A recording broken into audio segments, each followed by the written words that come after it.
Chordal direction में क्या होता है कि तुमने देखा होगा कि जब छोटा सा बच्चा होता है तो उसकी गर्दन नहीं वो अपनी बैलेंस कर पाता है। देखा है ना, तुम गोद में लेते हो तो गर्दन ऐसे ऐसे उसकी हिलती रहती है, जैसे वो एक वो टॉय होता है ना जिसकी गर्दन हिलती रहती है, उसकी तरह से। तो हम लोग को क्या करना पड़ता है, पीछे से उसको सपोर्ट देनी पड़ती है ना।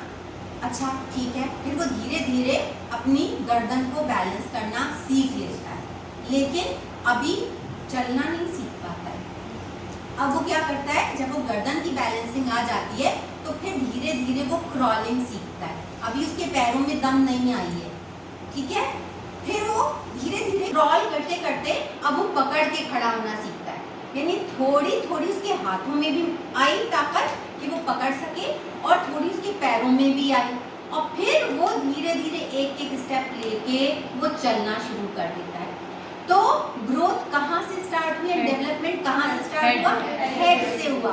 पहले उसने अपने नेक और हेड को कंट्रोल करना सीखा, फिर उसने अपनी नीचे की बॉडी को कंट्रोल करना सीखा, तो ऊपर से नीचे जो चला तो वो हो गया सीफेलोकॉर्डल डायरेक्शन। अब प्रॉक्सिमोडिस्टल यहाँ से यहाँ तक जो उसकी ग्रोथ है वो प्रॉक्सिमोडिस्टल। हाँ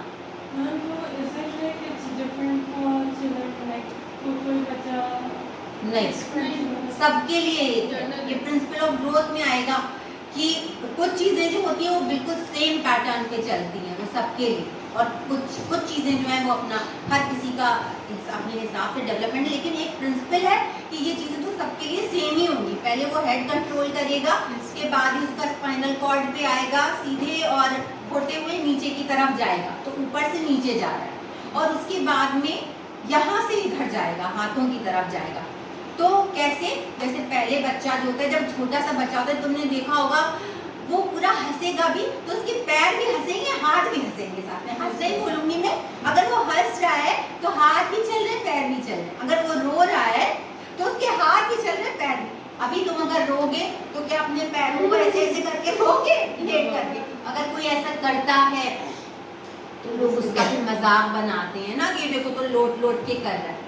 वो नहीं आप कर सकते, आपके हाथ और पैरों का अब आपने कंट्रोल कर लिया आप फिर तो, यानी बच्चा पहले जो होता है वो उसको अपने अलग अलग हिस्सों पे कंट्रोल नहीं होता है, अभी उसके पूरे हाथ पूरे पैर हर चीज में शामिल होते हैं, और धीरे धीरे उसको अपने आर्म्स पे कंट्रोल आना शुरू होता है, फिर यहाँ के हाथ पे, फिर फिंगर्स पे, ऐसे ही पैरों के ऊपर, तो वो धीरे धीरे कंट्रोल लाता है।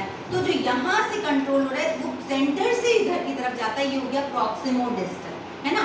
अब जब बड़े हो जाते हैं हम, तो अगर हम रोते हैं तो हमारे सिर्फ आंखों से आंसू निकलते हैं, या थोड़ा सा हमारा मुंह ऐसे होता है, या